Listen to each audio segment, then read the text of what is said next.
welcome to our RailwaymenTV Podcast. So today, or tonight's podcast, whenever you listen to this podcast, good morning, good night, hello. Welcome to today's podcast. Today we're going to be just talking all things podcast, channel, updates, and all videos like this for the next couple of weeks or so. So, as we all know now, the world has been put on lockdown, which is been put down by the Prime Minister, by Boris Johnson, because not many people are listening to his rules of staying inside and not catching this virus. But yeah, we're all stuck inside for the next 3 weeks. You're allowed to go out to the shops and come back, do some exercise and then come back. Don't get involved in any gatherings. That's all I'm going to say to you guys, is don't get involved in any gatherings. Don't go and join all your football groups, because you can do online football groups. Just don't go and join them and get in with the banter and all that. But yeah, welcome to today's podcast, guys. This is a test podcast. Hope you guys will like it, because we're really going to be talking about all things, like I said, all things channel wise. So what is going to be happening on this channel for the next couple of weeks, or whenever football resumes. So like I said, I'm going to do some podcasts and maybe some updates, or whatever videos you want me to do. Maybe some football, FIFA sort of based series. Maybe do a Crew Alex career mode to see how I get on. See how I do better, see if I can do well as we're doing now in the current season. But who knows what will happen, because I'm up for doing like live streams and all that on this channel. But maybe over on my main channel as well, where I'll be doing live streams on different games. If you guys want to go and subscribe to them, I'd be appreciated. But yeah, we're going to be I think with the football season being cut off with the virus, maybe who knows what's going to happen now, because we don't know if the game's going to get played behind closed doors or get cancelled until whenever, really. Because as we may have heard that our final game of the season may be Port Vale. So what a good send off to the season that will be. Us versus Port Vale in a derby, I won't say playoff derby, but it isn't really a playoff derby, because I've heard rumours saying Crew will be playing Vale at Wembley, but we don't really want to be doing that at all, because if we played Crew versus Vale at Wembley, I think that would get a lot of custom. But obviously with the virus going on, we won't get to Wembley at this rate, but we'll hopefully get the trophy at the Alexandra Stadium, or whoever we play. But if we ever get to win the trophy, I mean, why don't you just hand it us right now? But even though we're on the same points, as whoever's below us. I don't know who else there, Swindon and Exeter. I'm having to search this up right now, because I've not done any research beforehand. So I wish I should have done. So yeah, we're on the same points as Swindon and a point above Argyle. So it's in the order of Crew, Swindon and Plymouth and Exeter, top 4 teams. Crew are on 69 points, Swindon on 69 points, Plymouth are on 68 and Exeter on 65. Now, Crew's season has been fantastic. It got off to a bit of a slow start, not going to lie, but coming into this year, and sort of in between last year's season to the middle of it, we started to gain better and getting better performance out of the team. Because to me, the season just seemed all scripted. To me, it just seemed like, let's get Crew to win so many games, and let's get Crew to top the table. But Crew have definitely put on a good show for us in the recent matches that we have been able to watch before this virus outbreak happened. But yeah, I won't answer any questions just yet in this podcast, because I'll do a separate video on that. I'll do a Q&A. What I'll do is I'll put a hashtag in the comment section or the description. Go over to my Facebook page, go over to RailwaymenTV, which is linked in the description below. You go over to there, answer some questions. What I might do is I've already sent out a post as it is, and then I think I might pin it to the top of the page so you guys can answer questions as many as you can, and make sure you get any questions that you want answering on this show, because I'm all inspired to do some more podcasts for you guys. I really am, because it'd be an exciting show for you guys to be able to interact with me, myself, the owner of RailwaymenTV. You can ask me anything from when I first started, who got me inspired, who did this, who did that, what made me start a channel, etc. So, I mean, all hopes is for the football season to come back after this virus outbreak. But as we've been told to stay behind closed doors for now, we just have to listen to the PM rules and hopefully we can keep going. Well, keep looking forward to when the season starts again. But obviously, I don't think the season will start because, from the likes of Crewe and Liverpool are both top of the table. Both titles could have been handed to each other. But it's just a shame that it hasn't been handed to anyone at the time being because I know Crewe have done a lot and deserved it, and Liverpool have done a lot and deserved it. I shouldn't really talk about Liverpool, but I'm saying it anyway because both teams have done incredibly well to get where they need to be, and they've had no mess ups whatsoever. Even though we've had a few injuries for Crewe and here and there where we've had to bring in some players, from the likes of Michael Nottingham. Michael Nottingham has improved the squad very, very well. And bringing in Chimuranini, when everyone saw Chimuranini come in, no one really expected it, to be honest, because everyone thought it would have been like I think that everyone thought it would have been a player that we've played in like friendlies and we just don't know about him. But we kept doing research on him and doing research to hope to get the to see who his player is, to see how good they are and who he played for. But bringing Chimuranini in was a decent sort of player to bring in because I never knew anything about him. But he's done bits of Crewe. He managed to get a few goals for Crewe. But bringing in the like of Michael Nottingham, he's done fantastic. He's done what he's come in for. Like he came in for Eddie Nolan. I wouldn't say he came in for Nicky Hunt, but he hasn't. I think he more came in for Eddie Nolan. Eddie Nolan went out with an injury. I can't remember when, like halfway through the season, and then we brought in Michael Nottingham, and Michael Nottingham has just shown everything he can to prove that he wants to be in the squad. Hopefully we can sign him again. I don't know whether we can get the contract for him to be able to stay at the club, but it'd be fantastic if we do that. But who knows? Who knows what happened? Who will keep it in the season, or who we will sign, or who we will get on loan? Because I know we've been sending out some youth team players from obviously from our youth team, but but some of them have gone on loan, some of them have been signed. From the likes of Billy Davis, he went out, and then you got was it Leach? I can't remember his first name, but he went out. He went on loan somewhere. Yeah, I think he's done bits for wherever he's gone to. Billy Davis, not really heard much about where he went to, but I think wherever the loan players go, they'll do very well for their team for the upcoming season, if the season's ever going to happen again. But we have no idea because this virus is just one big cock up. Seriously, it really is, because we just don't know when the season's going to ever start again. Because if the rest of the season gets played behind closed doors, and we want to get the season finished on a high behind closed doors, no matter if the fans are there or not, we should be able to get to watch it live on the iPlayer, careerworks.net/iPlayer or iPlayer.net or .com. We should be able to get the chance to see our team play just one more time before we make the decision who will become victorious out the league.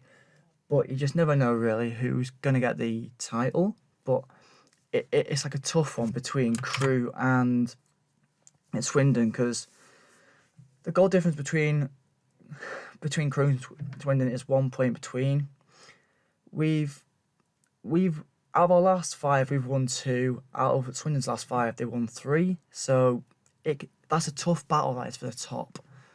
So I think it's the top 2 teams that get promoted, and then it's a battle for 3rd and 4th to go for a playoff final at Wembley. So at this rate, it could be Plymouth versus Exeter in the playoff final to see who goes to League 1. Sorry, but yeah, it should be an exciting time to when we hear the news saying Crewe have been promoted, which would be fantastic, because I know Crewe have been promoted before. As you see the top behind me, that's not the league top. That's the Johnson's Paint Trophy winners top. That's a year after we won the Premier. Oh my God, that is the top we wore after we won the Oh my God, I'm gonna make some words up today. I am. That is the top we wore after we won the league to go to League 1. So after when we got promoted to go to League 1, we went to Wembley again within a year to go and watch the Johnson's Paint Trophy, and that was against Crewe versus Southend. Or was it Cheltenham? I can't remember. I think it was Crewe versus Southend in the it was Crewe versus Southend in the Johnson Spain Trophy. That was fantastic. I think that's the last time we've ever been to Wembley. It's watching against in the Johnson Spain Trophy. But we know we have a good record at Wembley. That's for sure, because we I think we won there when we were under the likes of Dario. I think we won there. I can't remember what it was, but I think it was Crewe versus Brentford or something like that, who we played against, and we won the trophy there under Dario, and then we went to Wembley again under the likes of Steve Davis twice in a year with Steve Davis. That was fantastic. When David Artell, our now manager, who actually played in those two matches, the Empower Playoff Final and the Johnson Spain Trophy. But we have a good record at Wembley with a smashing goal from the likes of Nick Powell and Max Clayton. Those two goals at Wembley is the ones I'll never ever forget, because Nick Powell obviously smashed it from outside the box. It was a quick throw in from Kelvin Miller into Matt Tootle. Matt Tootle back to Kelvin Miller. It was over Kelvin Miller and Matt Tootle passing to Nick Powell. He sort of twisted it around and banged it into the Cheltenham's goal at the playoff final. And then up the other end, second half, Max Clayton. I can't remember if he ran most of the way there, but I think he got the assist from Byron Moore, and he did it in the right end where Crewe fans went absolutely mental. So those are the two goals I'll never forget at Wembley. But that's the only time I think we'll only go Wembley at this rate. But if things stay as they are and we go and we get all the team to be playing again, it'd be fantastic. So we can get to see who wins the title. But you never know, really. So I really hope this is a podcast that you guys will enjoy, because I'm just sort of gibbering on really, but I'm just bringing you guys updates on the channel, which I don't think I've mentioned yet. But yeah, so I'm going to talk about that now. The updates on the channel. There's no real updates, to be honest. It's just more of me sitting back thinking what to do for the channel, because I know the last game I filmed, I want to say it was Macclesfield, but I don't know if it was. I'm going to have to do a bit of research now for you guys just to see what video it was. I can't remember on videos what time it was, because it's been so long since I last picked up the camera and did a video for you guys. But let's see here now.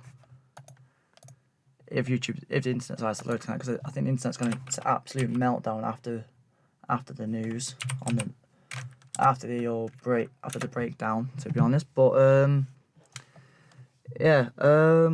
think it was Macclesfield when Stephen Walker got us the win. It was 2-0 versus Crewe versus Macclesfield at home. Stephen Walker got us the goal. When Stephen Walker did that little hiccup, which he should not have done, it was another derby match. It was the M60. I don't know. It was the M derby where Macclesfield came down to Crewe, and we absolutely slaughtered them 2-0. Stephen Walker did his little bit and down the Gresta Road end and jumped into the fans and got himself booked, which he should not have done that. But it's a derby. You do whatever you feels right. Like, if it's Crewe versus Vale, you go absolutely nuts. If it's Crewe versus Macclesfield, you go absolutely crazy. But Macclesfield's fans didn't really fill the Gresta Road end. Macclesfield's fans did not fill the away end. I thought they might have done like you would do at Vale. It's a bit of a shame really that they didn't bring in much atmosphere, because I know Macclesfield's a small club. I'm not saying it's a small club. It just doesn't get many fans as I should hope so. But I'm probably going to get a load of stick for that now. But I do apologise in advance to the Macclesfield fans. But let's talk about the second to last video, and then we'll move on to more updates on the channel. So yeah, our second to last video was the Plymouth Argyle match, where we lost 2-1, which could have realistically been 2-2, or maybe at least 3-2 to Crewe. But our little hiccup came from Chris O'Porter, as people like to call him, Chris Offside Porter. But Chris Porter has done bits for Crewe, he really has. But coming to that Plymouth game, obviously the The conditions were terrible because it was Storm Dennis. It nearly put our game off because all Crew fans travelled so far to come watch the match for it to come and get called off, which I'm glad it didn't get called off, but I'm kind of hoped it did get called off in the end because after us losing 2-1, it wasn't the best because we could have been 2-2 and got a point from that match. Because I can't remember who scored our goal now, but obviously I think it was Anthony Sarcevic and George Cooper who scored their goal. Obviously, two Crew ex players who played for. Oh, it's actually no, it's like 4 or 3 ex players who played for Plymouth, which kind of doesn't help. Because if the ex players score against us, then they instantly go to the away fans and do absolutely anything they can to wind the away fans up, especially us, because then they're our ex players, which is a bit of a shame, really. But Chris Porter. I'm not going to call him Chris Offside Porter, but he likes to get himself in the offside trap now and again. But Chris Porter could have easily put a goal in. He was this far away from putting it in a goal. He could have easily ran onto it. I don't know who was the last person to touch it before he went to go and touch it. Before he went out for a goal kick, he could have easily done it. He could have done, but it's just a shame that he didn't do it, unfortunately. But yeah. Anyway, moving on to more updates on the channel for you guys. I don't think there's going to be much to do. I could do more live streams. I could do some FIFA live streams. Any live stream you want me to do? Any videos you want me to see do, like a fact file on players or like a video on itself, but about different players. Like I do a fact file on a certain player that you like. Or I do a big video based on a question you asked me, saying who's your favourite player of the season, or do a whole thing about the whole season itself. So I can do anything Crew related. I need to be careful what I'm smacking because I know the microphone is right here and it can pick up anything I'm doing. If I smack the keyboard, it goes absolutely bonkers. So yeah, we're gonna be careful these coming days with this. Well, not coming days, weeks. It could be months. It could be years. You never know with this virus, because I've heard the virus could last till next year, unfortunately. But we just got to be careful when we're out and about, because this is going to be the last thing I talk about before I end off today's podcast. Like, I want you guys just to stay indoors, listen to Boris Johnson, listen to him. Otherwise, you're going to get done by the police. Unfortunately, because you go out and the police see you with one more person, or you go in a big gathering, then they're going to disperse you. They're probably going to arrest you. So I suggest staying indoors. Don't get arrested. Just do what you can. Go to the shop, come back home, do a bit of exercise, come back home, rest for the rest of the day, and just enjoy life as you can. And make sure you're stocked up on loo roll, because that's the thing people have been wanting: loo roll and hand sanitizer and hand wash. Just don't buy bulk. That's what I don't get. I'm going to rant for a little bit here, but don't buy bulk loo roll when you know the shop's going to be open for the rest of this virus outbreak. The shops are there for the shops are still open. I don't know why people bulk buy. It's ridiculous. They should never bulk buy when you know the shops are going to be open still. Just buy 1 or 2 packets. Don't just go buying tens and thousands of packets of loo roll or hand sanitizer. Just buy 2 of like 1. I know it says only buy 3 of certain things, and then I'll leave the rest for everyone else. But you just need to be careful where you're buying and what you're buying, because you should know to start with this virus outbreak. Everyone went mental. The shops are like empty, nothing on the shelves, like loo roll, hand sanitizer, gel, food, all that. Like it's not necessary to. It is necessary, but it's necessary just to buy a couple of things, not everything. Just don't go mental. If you know the shops are going to be open, don't do it. Just don't bulk buy. Just go in as a normal day, at a normal shop, and then you'll be very, very pleased to see what you can buy. Leave something for someone. Leave that something for someone else to buy. Don't go doing that and then wasting someone's day to come to a shop and realise it's not there. Just don't do it. That's what I don't get. Why? Like, look over this hole. This hole, like Paddy McGuinness said on Instagram, look after this hole. This hole down here will look after itself. Just, you're not going to eat toilet paper, okay? You ain't going to eat it. So just be careful what you're buying and who you're taking away from, because basically you're taking away from the elderly. Think about the elderly who don't have the necessary items, and they go and you think, why? They go to the shop and thinking, oh, I'll go and get my necessary loo roll, I'll go and get some tissue paper, I'll go and get hand sanitizer today, and it's not there because you guys are bought it, shall I say? You guys are bulk buying things, and you're not doing it for the elderly. Do a little bit for yourself and leave a bit for everyone else. So, yeah, I'm just gonna leave that bit of a rant there because it's not football based. It's more virus based. So I want to leave a positive note on this podcast if I can. Positive note is to stay indoors, look after yourself, look after your family, look after everyone else around you. Stay in touch with everyone, your friends, your family, yourself. More importantly, yourself. Look after yourself. Don't be a idiot and go outside. Look after yourself. Make sure you look after one another. Always be there for one another. Care about them. Respect for them. Do everything around the house while you're in the house, stuck in the house for 3 weeks or so, whatever Boris Johnson decides to do. But stay in the house. Look after each other. Respect. Think about each other. Think about your friends and family. Always do the necessary things. Do all the positive stuff you can. So yeah. I hope you guys have taken a bit of light from today's podcast. If you have, make sure you leave a like rating on today's podcast. It lets me know that you guys have enjoyed it. So I hope you guys have enjoyed the podcast. If you did, make sure you leave a like rating, subscribe more videos, and I shall see you guys in our next video. Peace.